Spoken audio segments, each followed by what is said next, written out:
जयधारी माँ। हर जीवन अनेक प्रकार के रंगों से भरा हुआ है। बातचीत वही रंग बांटेगी आप सबके साथ। हम सब एक हैं, बस सोच अलग अलग है। बटोर लीजिए उन रंगों को, जो भी आप चाहें इस बातचीत से, और ढाल लीजिए अपनी सोच में। यही मकसद है इस बातचीत का। आइए मिलते हैं अपने प्यारे से मेहमान से। अतिथि देवो भव।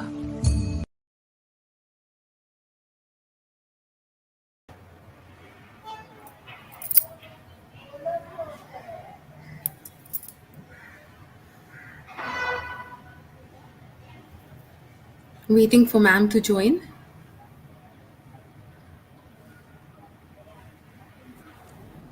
With you. Mummy, I can't see you. I'm with you. I'm not being able to see your picture. Is there a button I've that you been need? with you for last 10 minutes. जी जी जयधारी माँ mummy Jaidhari माँ. Can you see me now? No mummy, I can't see you. Okay, you proceed, beta. I'm seeing you. You go ahead. जी जयधारी माँ. बच्चों को बहुत सारा प्यार. आज के हमारे अतिथि doctor Devi Prasad Shetty. One look at the human heart and he knows what to do. उनके जो हाथ हैं, they are connected to the divine. They are connected to divinity. उनके अंदर सेंस ऑफ डूअरशिप बिल्कुल नहीं है. वो दिन रात उनके हाथ सर्व करते हैं. They hold the surgeon's knife. He performs his sacred duty every day. Let's see a video on him.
Can you see me now still? I can't see you and I can't see Sir also. Reconnect. I should reconnect? I think disconnect and reconnect. Sure, I'll do that. I do that. I can see you, Mummy. I can see you. Okay, now can you see Dr. Shetty? No, I can't see doctors. I can see them. I can see, sir. It's coming. I think it's just connecting. There he is. How wonderful. How wonderful. Pranam, sir. Thank you. Thank you so much. Thank you. Thank you. This is grace. This is grace. We are together. Thank you. Sir, your hands are connected to divinity, sir. Thank you. And I have to tell you that all the videos, everything that I've seen, I feel your hands have the surgeon's knife, and at the same time, your hands are touching their feet. I feel both are happening at the same time. There is absolutely no sense of doership in you. Thanks. It's been an honor. It's been an honor reading about you. It's been an honor seeing your work. It's been an honor. Thanks, Mummy, Saina. I'm very lucky. I'm very, very lucky. Thank you. thank you, sir. Mummy, with your permission, can I... Please go ahead, Beta. Go ahead. Sir, you always say if a solution is not affordable, then it's not a solution. Sir, we need to know that. We need to understand that from you. We are so proud of all the modern science, what it can offer, especially in healthcare. Virtually every disease can be cured. If you cannot cure, at least you can give them a meaningful life. The question is, how many people can afford it? Yes. There is no point in we boasting about what medical science has to offer if 80% of our country's population cannot afford it. Yes. So it's as simple as that. It's no point in talking about everything, all these solutions, marvelous solutions, magical solutions, if most of our countrymen cannot afford. And our duty is to make sure that people can afford it in our lifetime. Yes. There is no point in we talking about what can happen after 50 years, 100 years. As a kid, I used to read newspaper, and I could read always. I used to read that India is the country of the future. And I believed it. And at this stage of my life, I'm still reading that we are the country of future. When is our time going to come? Yes. So we produce the largest number of doctors, nurses, technicians. Where are Yes. they going, sir? Yes, yes. Where are First they of going? all, First of all, we are 1.3 billion people. So our requirement itself is huge. Our requirement is at least 3 to 4 times more than what we already have. And the worst thing is, in the World Bank predicted that in the next 10 to 12 years, there will be need for over 80 million health workforce. 80 million health workforce across the world. Yes. And no country in the world, including India, has the plans to build and the skill that many people to occupy that position. Yes. But when the crisis hits, first world countries have the option of opening their door so that doctors, nurses, from medical technicians from India and other Asian countries will flood them and fill their vacancies, and we will be in great trouble. So it is very, very important that we need to look at India as the technical skill provider for the whole world and requirement of their requirement rather than only our requirement. So we are actually on the brink of a crisis which will unfold in the near future, because it takes 14 years to train a surgeon to operate on the hand. Yes. 14 years. So you can't say that, okay, there is a shortage, let's try to bring all those people together. They don't exist. Yes. And there's a lot of difference between the undergraduate and the postgraduate number of seats for specialization, sir? You see, essentially, medical education has become an elitist affair. Medical education, when it started, it is a senior doctor who had 4 or 5 apprentices, and they were trained hands-on, and they were taught all these skills. But over a period of time, the institutions took over, and medical education essentially has become a classroom training. So the doctors who are graduating, they don't spend that much of time. Even in my generation, even during my time, we were spending more time in the classroom than on the bedside. That has to change. And today, to build a medical college, it costs between 500 to 600 crore rupees. And that is only in India. There are medical colleges you can buy in Caribbean region, which is training doctors for US, and you can buy the medical college for 14 crore rupees. And that is training doctors for United States of America. And here in India, if you want to set up a medical college, you need to spend 500 to 600 crore rupees. So in the process, if you want to be trained as a medical oncologist or a surgical oncologist, the 3-year training program will cost you nearly $500,000 as the fees, official fees. And this doesn't happen in any part of the world. I was trained in England.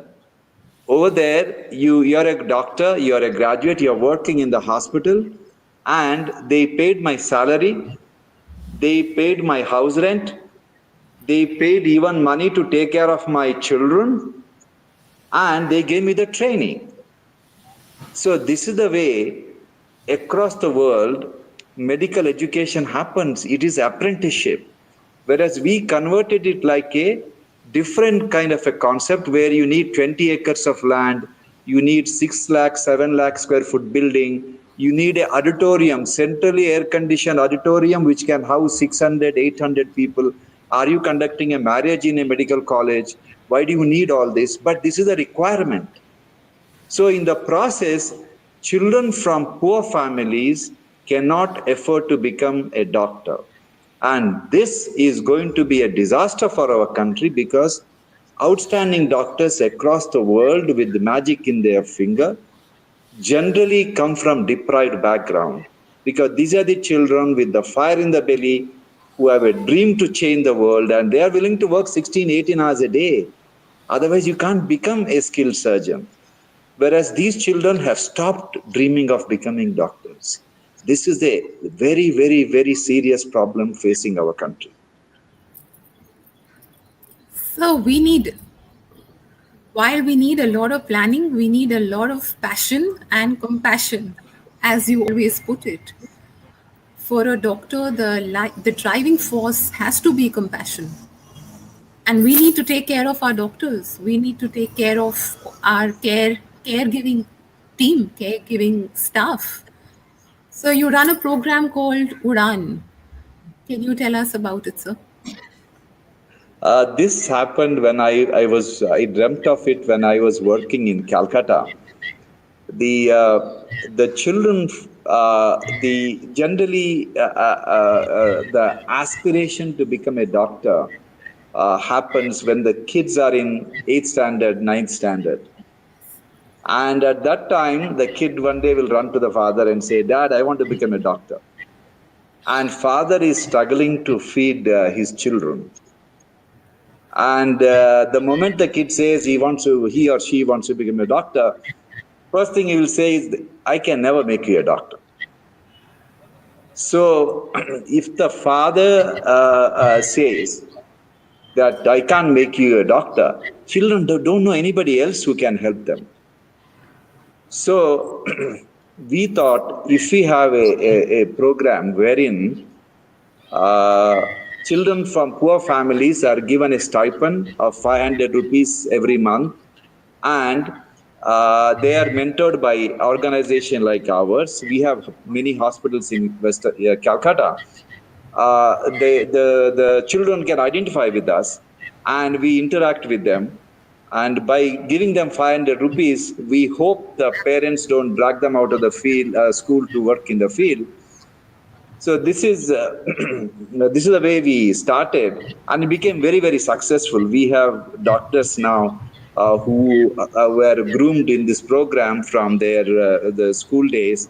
They have become specialists working in various hospitals in West Bengal.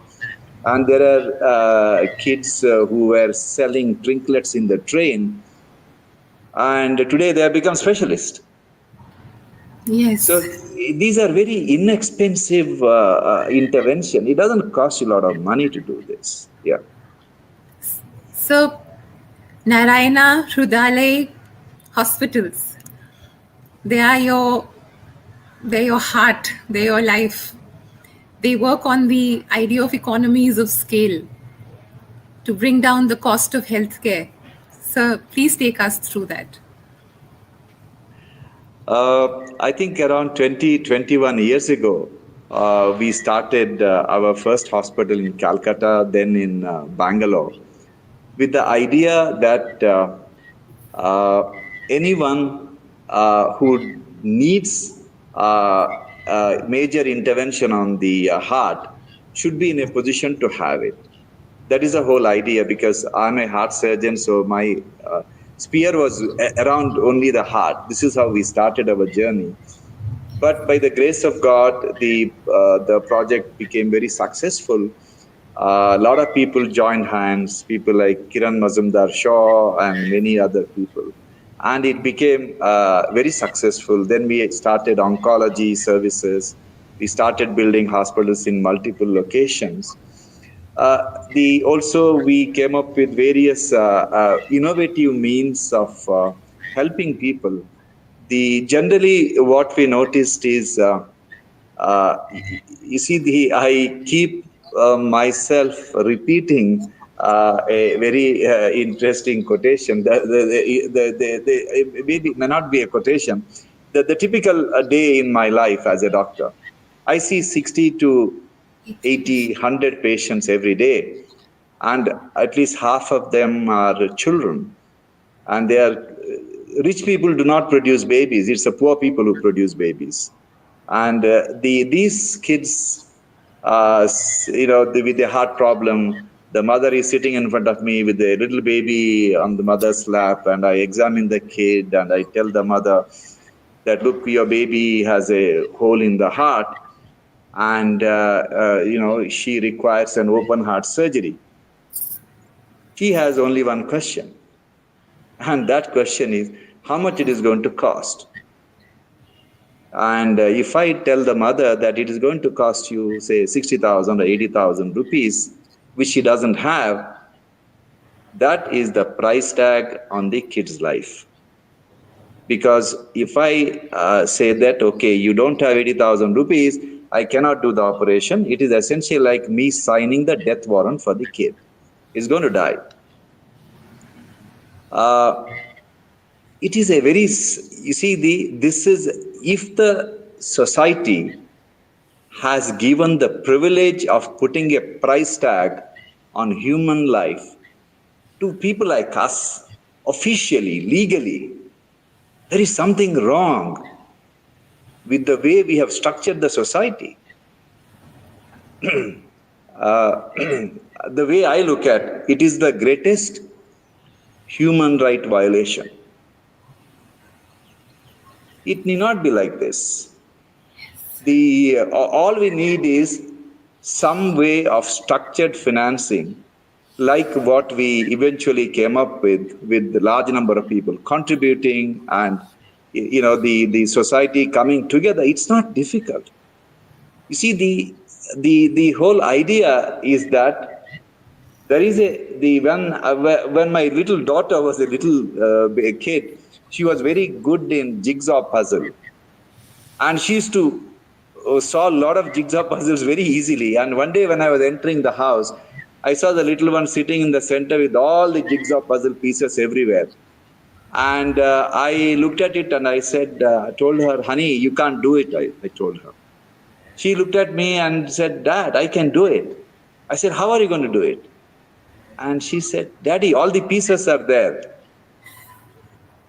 Yeah, this is the this is the story of India. We have all the pieces. We have to just put it together.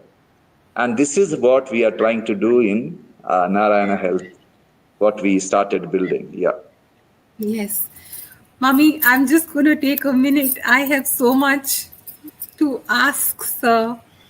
Sir, 1/5 of the death of little children below the age of 5 is in our country. Is that true, sir? We have one of the highest infant mortality rate in the world. We have one of the highest maternal mortality rate in the world. It is every, now maybe it is a little bit better, every 10 seconds or 10 minutes or whatever, a pregnant lady dies somewhere in India during childbirth. It is unthinkable because a pregnant lady is not a sick woman. Yes. Pregnancy and childbirth is a physiological process and she shouldn't die. Now, why they die? It's very interesting if you really analyze why they die. We produce about 24 to 26 million babies a year. Yes. That means at any given time, there are 24 to 26 million pregnant ladies. And statistically, if these pregnant ladies had a good antenatal checkup, they were seen by doctor gynecologists during the pregnancy period, about 14% of them need cesarean section. That means we need to be doing about over 5 million cesarean sections per year. Yes. To do that is provided you have a very good antenatal checkup. Half the pregnant ladies wouldn't have seen a gynecologist throughout the pregnancy. Half of them didn't even have a blood test done. Forget about the echo ultrasound. Okay, let's assume 20%. Okay, so we need to do about 5 to 6 million cesarean sections per year.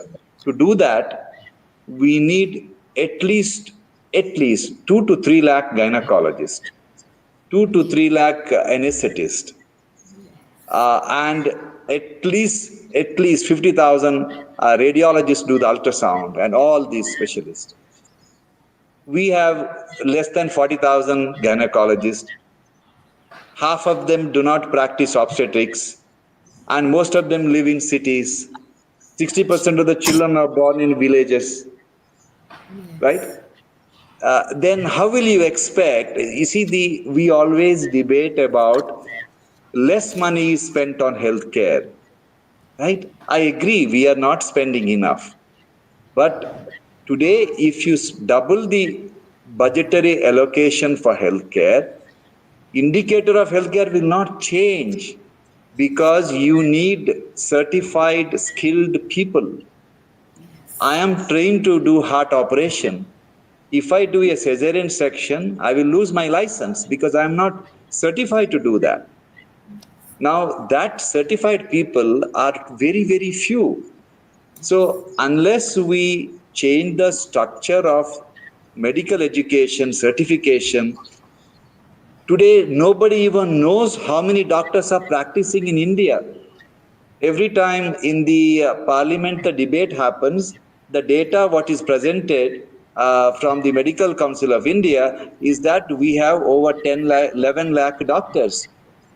I was governor of one of the members of the Governing Council of Medical Council of India. I have gone through those data. There are doctors who are registered to practice in this country in 1934. And they're still counted as doctors working. In India, people register in the council to practice. But when they retire or die, nobody talks to the medical council to delete the name. So essentially, we don't have that many doctors. So unless we dramatically change the way doctors are, and now you may think it is a unsurmountable problem in a short period of time. No, it is not. We have over 500 medical colleges. All we have to do is each medical college should have twin campus.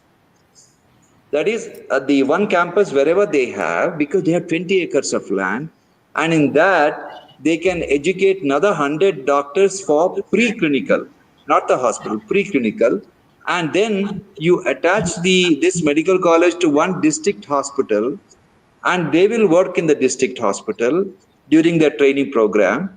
First, you double the number of medical students from the current maybe 80,000, 70,000 seats to 1.5 lakh seats.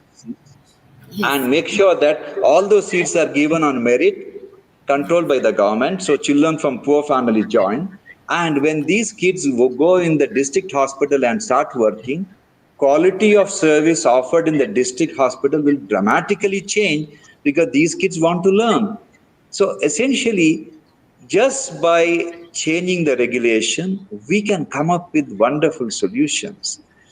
You see, we are a truly blessed nation, which can set examples in every sphere of life to make human life more comfortable and happier.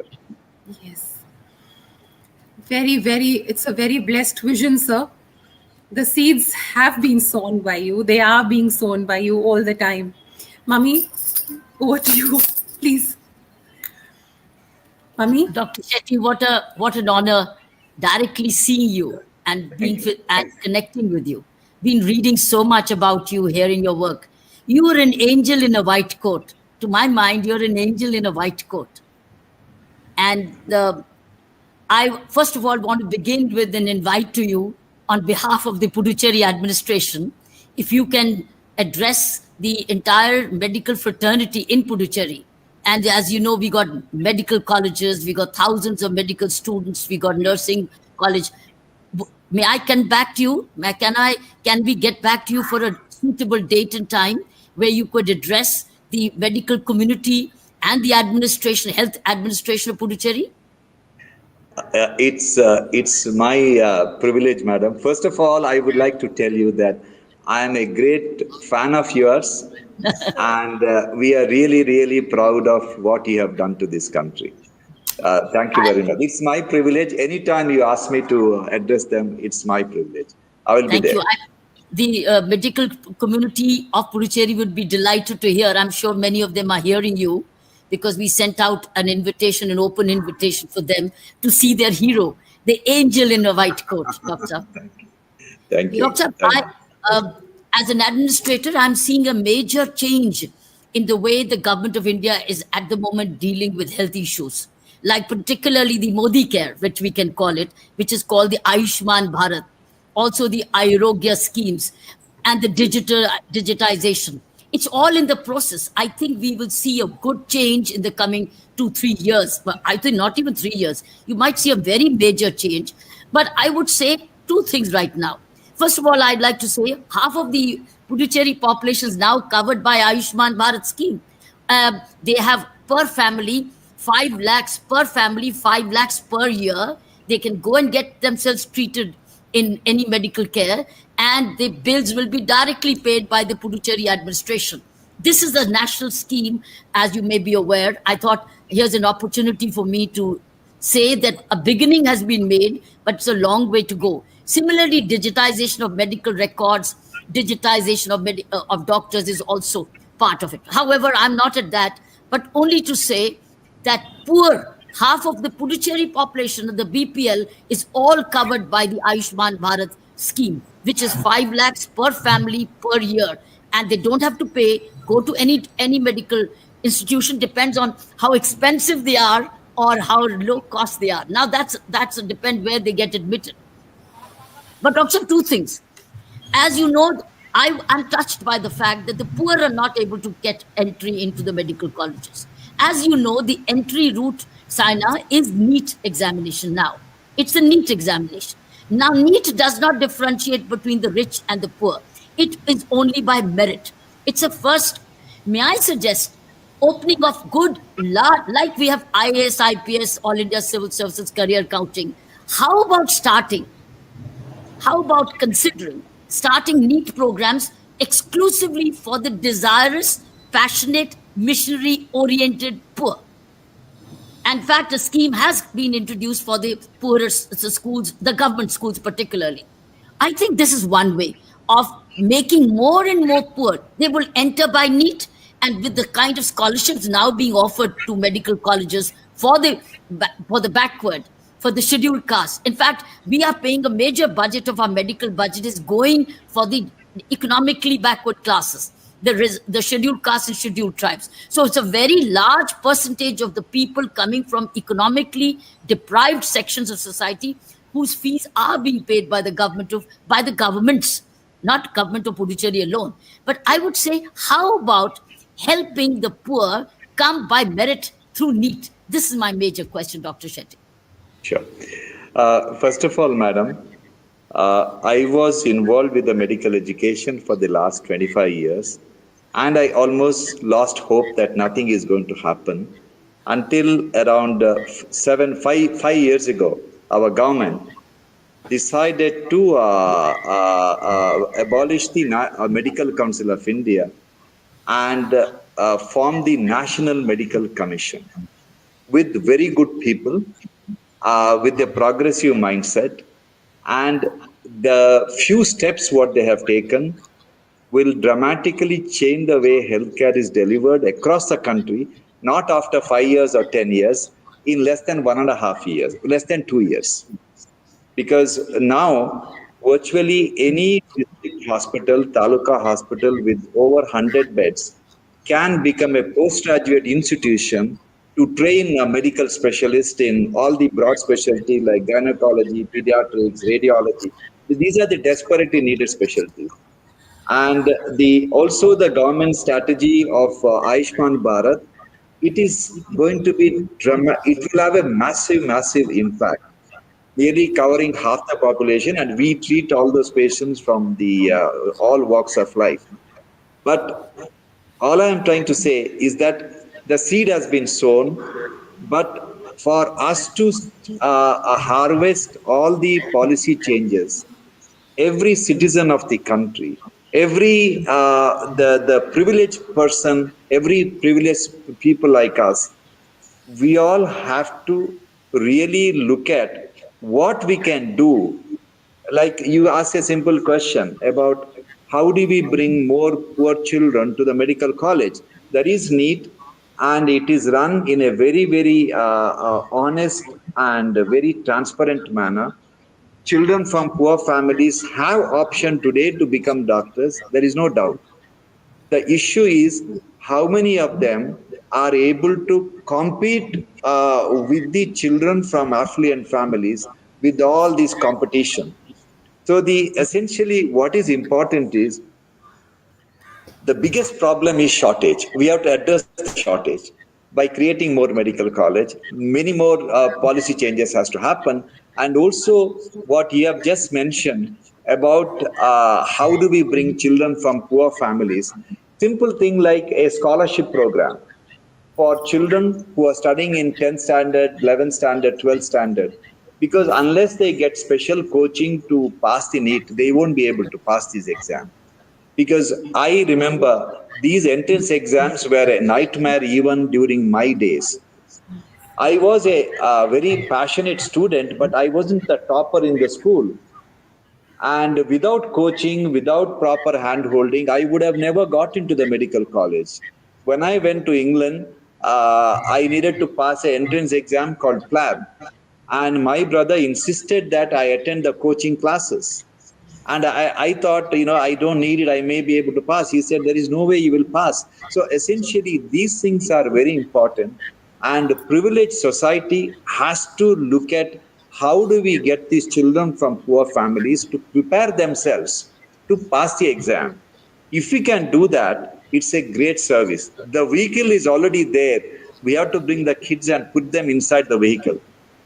Yes. Dr. Shetty, every college almost is 50% reservation for the economically backward and reserved classes. And if they Yes. can have the threshold of NEET qualification and more NEET career, NEET tuition class, maybe as givers, Yes. as Yes. you are available, that you know Yes. very good donors. If donors can start NEET Yes. classes as a part of health donation, and they Yes. clear the threshold, the minorities of scholarships, 100% scholarship, scheduled caste, scheduled tribes of 100% scholarship.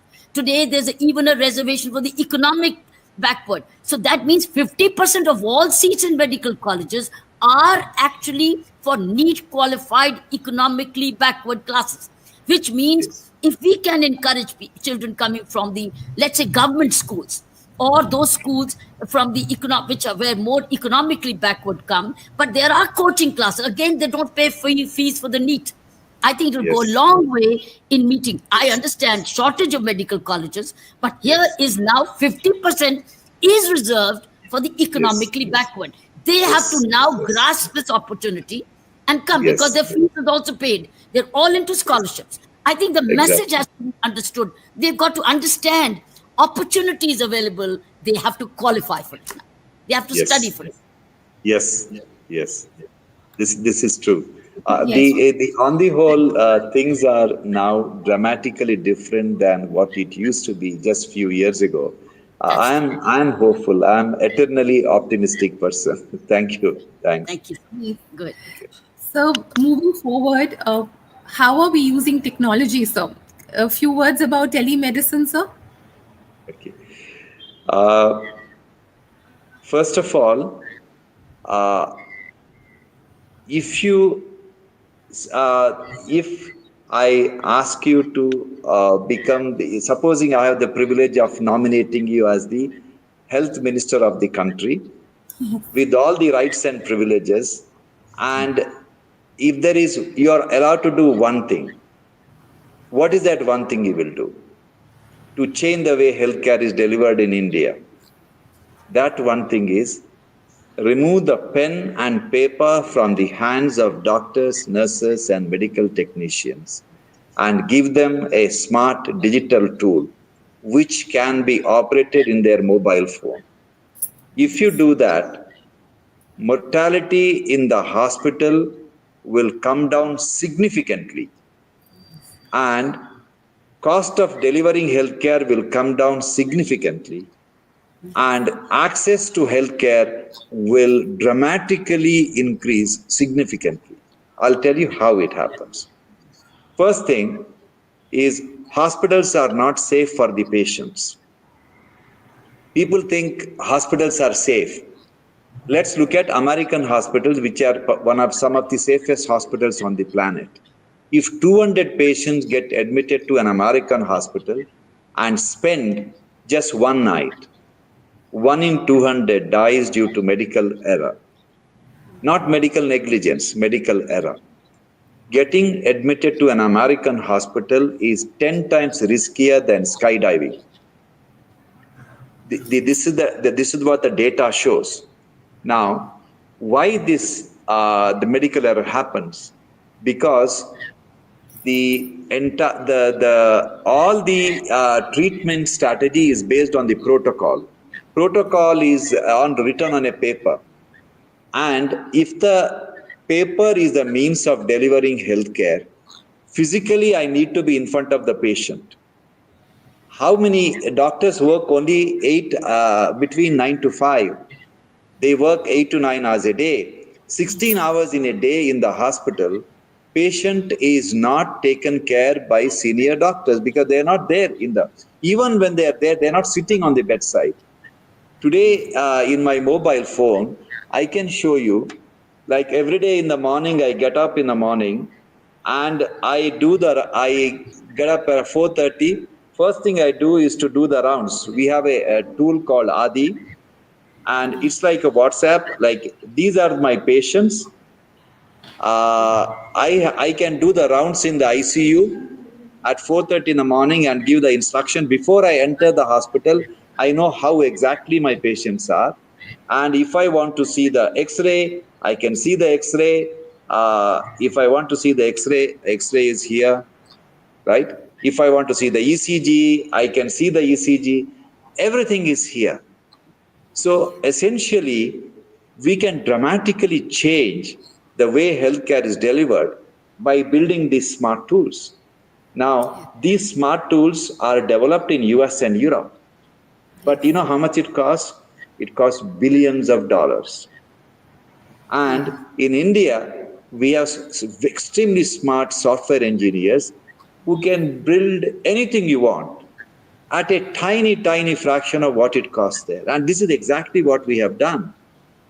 And now that we have done it, we would like this to be available to any hospital in the country at whatever price they can afford to pay.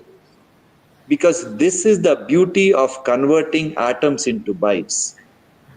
If I have 1 kilo of rice, I give you half a kilo of rice, I lost my half a kilo of rice. If I develop this software to treat my patients, if I give you a copy of my software, I still have what I have, you have what I have.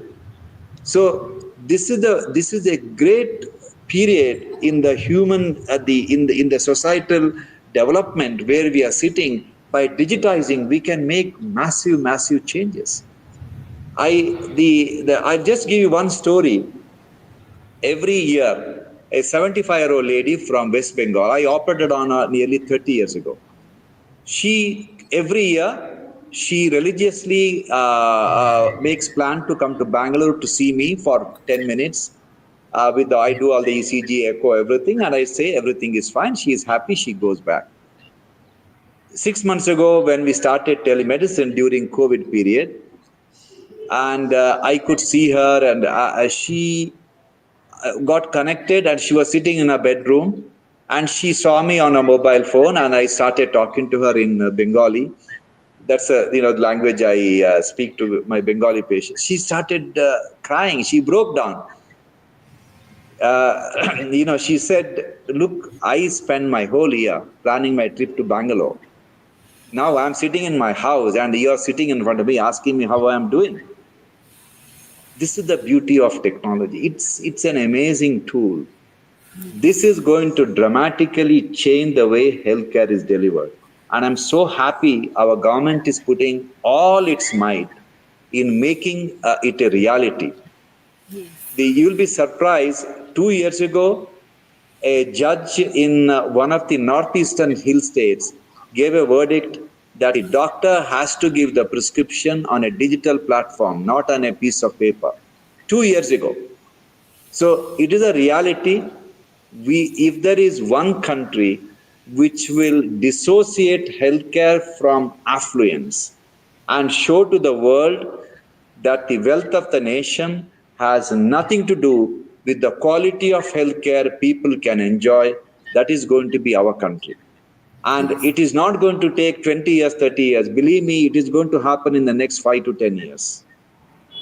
Great, sir. That's blessed news, sir. Technology will have a heart. Technology with a heart. Technology with a heart. Sir, taking this forward, prevention is better than cure, sir. Your guidance for prevention, sir. Can I ask a related question? Please, Mummy, because I can't see you on screen, so you will have to come in. I yet can't see you on screen. Okay, you can't still see me. Yes, okay. I'm waiting. Please, Mummy. Yes. Dr. Shetty, because of the digitization movement at the moment being set in motion by the government of India, as you know, digitization is going on. A health card is being now becoming the norm. People are being encouraged to take a health card. Here, even a ration card will make you eligible for healthcare treatment for the Ayushman Bharat, as I spoke. I have noticed there's a hesitancy in the private sector to become more transparent, to be registered and making the medical record digitized. So I thought if we could start a little understanding campaign where the government doctors anyway, government hospitals will be, if we can make the private sector also become more understanding and appreciative of the need for this transparency and digitization, that vision of yours will get met. So Dr. Saab, I thought if we could also encourage the private sector medical fraternity. Yes, I agree with you entirely. The biggest problem is the it takes doctors are used to one way of treating patients, and now when we introduce the digitization, then you have to follow the protocol, you have to follow the process, and everything is documented. This is something new to us, so it will take some time, but I can see perceptible change in the attitude of the doctors in embracing digitization and the technological tool, mainly because the mobile phone has introduced them to this beautiful digital world. They know how easy it is to get things done by digitizing. So doctors are a lot more amenable now compared to what they were in the past. And also, doctors are now getting worried that if they don't digitize the digital adoption, if they don't do it, they may even lose their practice. Because one of the radiologists from Germany or somewhere, he made a statement that AI will not replace the radiologist, but AI will replace the radiologist who doesn't use AI by the one who uses AI. Yeah. That's Yeah. right. Yeah. Gee, Mummy, should I? I'm sorry today I'm not connecting with you. Can I But I'm seeing you. In fact, let's ask Dr. Shetty about the turning points of his life, because Yes. I think it's been amazing turning points. Let us hear about him. He as a person. We know Yes. so much about him as a doctor, but let's get to hear him as the human being, the Yes. heart which is behind the heart. So, about your family, about your journey with Mother Teresa, about your Yes. bonds, about the trust your patients have in you. In fact, that's what we wanted to talk to you about. If you can share all that with us. The Thank you. humanity of your Yes. humanity, doctor. Yes. Thanks. The turning point in one's life, there are many turning points. There's not one. The first one was, I think, when I was in fifth or sixth standard, when Dr. Christian Bernard did the first heart transplant. And that's the time I got inspired that this is what I want to do. As a kid, the teacher explained that somebody removed the heart of a dead man and put it in somebody who has a diseased heart, and the man walked out of the hospital. And so it was very dramatic. And also, I am the eighth of the 9 children. And when I was growing up, my parents were old, they were falling sick. So, as a kid, when the parents are admitted to the hospital, you are worried whether something going to happen, you're going to lose them. So, in our life, doctors were like gods because they are the only people who can save our parents. So, all these things happened, and then if Dr. T.M.A. Pai didn't build a medical college in Mangalore, in Manipal, I wouldn't have become a doctor because I wasn't one of the brightest kids who could compete for the limited number of seats in the government medical college. So you see, it's very interesting. We always think that we are responsible for whatever we have reached. We are actually one of the tiny part of the cosmic forces, which has got the its hand in many things. So many things happen. So sitting in my hometown, I could get into the one of the best medical college. Then I was lucky. I had the opportunity. My parents could afford to send me to England. Then I happened to land at the Guy's Hospital in London, which is considered as one of the Europe's premier institutions. And I happened to work under a very competent surgeons who who liked me, and they blessed me. So the madam, I just want to tell you that our scriptures say Yes. that if the vision of a person is to make a difference to the society and the mankind, cosmic forces conspire for the dream to come true. Yes. That is really true, because I cannot imagine the kind of background I come from and how many lives I could touch. The greatest satisfaction for me is when somebody is sitting in front of me and the mother cries, I have no money. I'm in a position to tell them, it doesn't matter whether you have money or no money, we will do the operation, your child will be fine. Blessed. Yeah. But all this happened because of the contributions of so many people who have selflessly done something. Yeah, that's what it is. Kiran Majumdar is one of our most admired. How she helped you Yes, set up yes. the largest cancer hospital. Amazing. It's a These are very, she's another yeah, woman, right. a missionary, and a missionary at heart, isn't it? It's a Yes. very interesting story. Even though we are neighbors, like her factory, Biocon is hardly 5 minutes drive from my hospital. I knew her, but not, I knew her as a very famous and very successful person. One day we were trying to build a cancer hospital. Our heart hospital were very successful, and that's the stage we decided to build a cancer hospital. So I started the construction of a 100-bed cancer hospital just behind our hospital. And then she visited me and she said, I believe you want to build a cancer hospital. I said, yes, yes, Kiran, this is our plan. Then she said, all right, I have some suggestions. And why don't you give me kind of a brief note on how what my plan is? So I wrote 100-bed hospital. This is the facility, and she just made one change. She added 10 in front of the 100 and said that this is what we have to do. She wanted to build a 1,000-bed cancer hospital.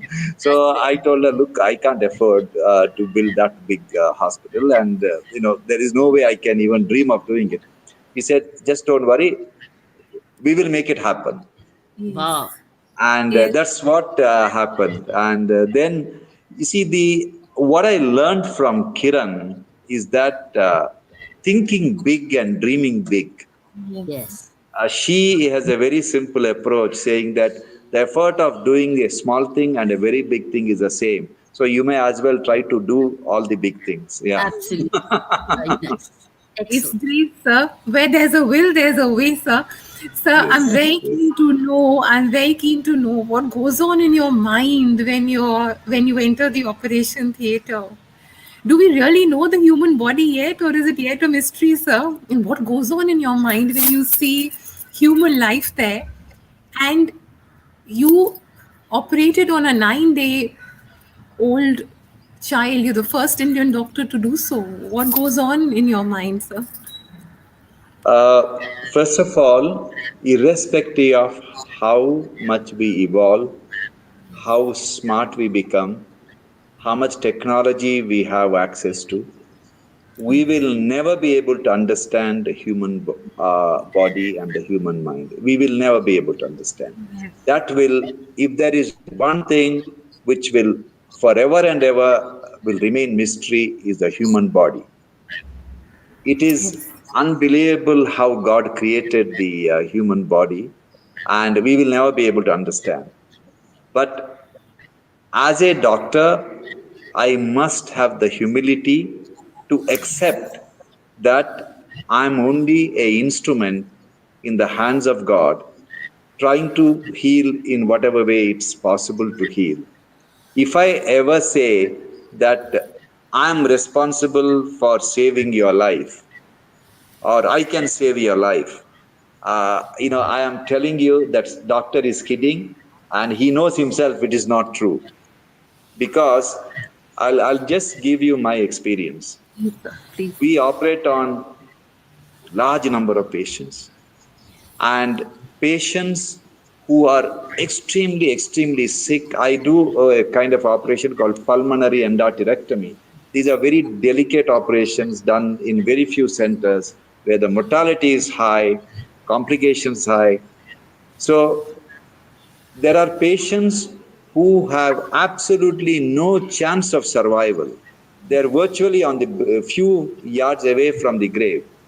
And you explain to the family, they know there is no other option. They agree, we do the operation. Believe me, they go home in 5 days, 10 days. And patients who have a straightforward problem, who shouldn't have had any complication, can land in complication. Now, who decides? It's the same me, same my team, and we did everything possible. So, the best approach for any doctor while treating patient is to accept that I am just a instrument in the hands of God. I will do my best, whatever is possible, to save the person's life, right? And that approach will always succeed. That's so That blessed, is sir. what Sadhguru said to you in your event. Remember, he said, "All you Yes, can yes. may not be able to give the best, but you do your best." That's what he told you at a Yes, wonderful, yes. very well viral program of Yes. yours with Sadhguru. Yes. I don't know whether Saina you saw that. I'm sure you must have seen the program of Dr. Shetty with Sadhguru. On exactly, Sadhguru said that you may not be able to give the best, but you do your best. I think that's exactly what. And Dr. Shetty and team takes 70 risks a day. 60 to 70 operations a day means he risks 70 times a day when he does operate as a surgeon on the hearts. This is unbelievable. That's exactly what I said, angel in a white coat. Yes. Thank you. Thank you. It's all divinity and grace flowing through your hands, sir.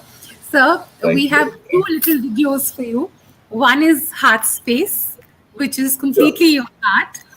And the other, we spoke about your team. It's a dear video from a teammate. We'll show you those two videos, sir, before we conclude. Okay. Yes. Okay.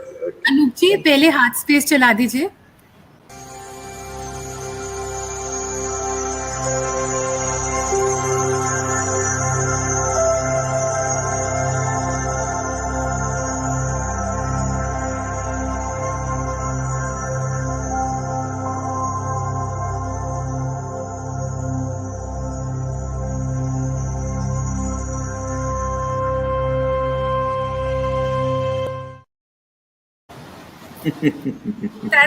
That's your dream. That's your little dream. Thank you. Now, a little video on your bond with a very dear colleague, Anup ji. आप video चलाएं please.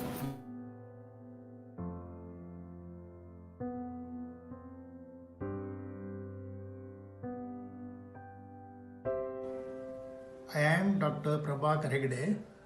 I was Devi's classmate in LOCS and later at KMC, Manipal, Mangalore. We have been friends for almost 50 years now. Devi was very popular in college and always had unique ways of looking at issues. If I remember it right, it was during our first year of MBBS that he decided to stand for election. He was elected and became the General Secretary of Student Union.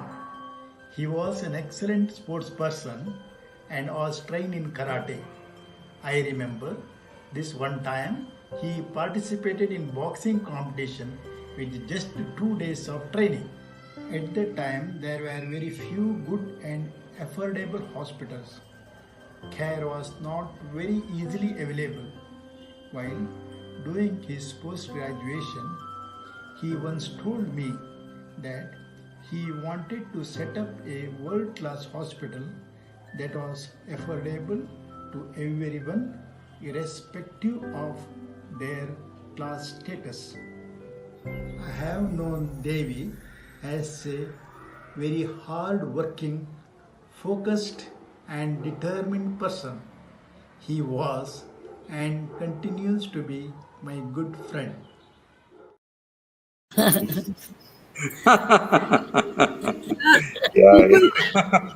Everyone loves you and they trust you. And they trust you. That's That's your real treasure, sir. Everyone trusts you. Everyone trusts you. Sir, before we conclude, sir, what's your daily routine like? What do you do to keep fit and focus so much? Because you put so much of your personal life on hold to keep giving, to keep giving, to keep giving all the time. How do you? Yes, Desaina, I am very, very happy. If God today comes and says that I would like to give you something materially. Is there anything what you want to have? No, I have no demand from Him, because whatever I want, He has already given me. I am blessed with a wonderful family, and I am blessed with wonderful friends and a great place to work. I enjoy my work. I jump out of the bed to get back for work, and this is the way I would like to spend the rest of my life. I have no plans to retire, and I would like to work till the last day of my life, trying to see. God has been very kind to me, and He has made me very, very happy. And my effort is to try and make as many people happy as possible. I want everyone around me to be as happy as I am. That's all. So those are wonderful, blessed words. May the Almighty always be with you every moment. Thank you. Every moment Thank and you. beyond, sir, and beyond. May the Almighty be with you and your family, because your family is with you in this noble mission. You perform a sacred duty every day, sir, every moment, and you're there for us. Most of all, you're a very trusted doctor. I think that's the greatest, is that you're a very trusted doctor. So, Dr. Shetty, we look forward to you connecting with the medics of Puducherry soon enough. Asha Gupta, our controller, Raj Nivas, will be connecting with you and taking your convenience of time. And I'm sure My it will privilege, delight the medical fraternity of Puducherry, but we'll also throw it open for anybody else to hear you out, because they need to hear how you work, what's your passion, what's your sacrifice, because you operate on hearts which are running, not closed, running hearts. That's what Sadhguru told you. You are treating running hearts. Thank you. Running and keeping running. So I think we're going to have other surgeons of Puducherry listen to you, but we'll throw it open for the rest, and we'll invite Director Jipmer, Dr. Agarwal also to join us. I think these are the team we'll bring together to hear you and conduct that webinar workshop. Sure. Thank you so much. Once again, thank you so much. Thank you, sir. There's a small memento, and we're honored. We're honored to have you today. Lovely. Thank you. So wonderful. Thank you. Thank you for your time. Thank you, sir. Thank you for your time. Jai Dhari Ma, sir. Thank you. Pranam. Thank you. Pranam.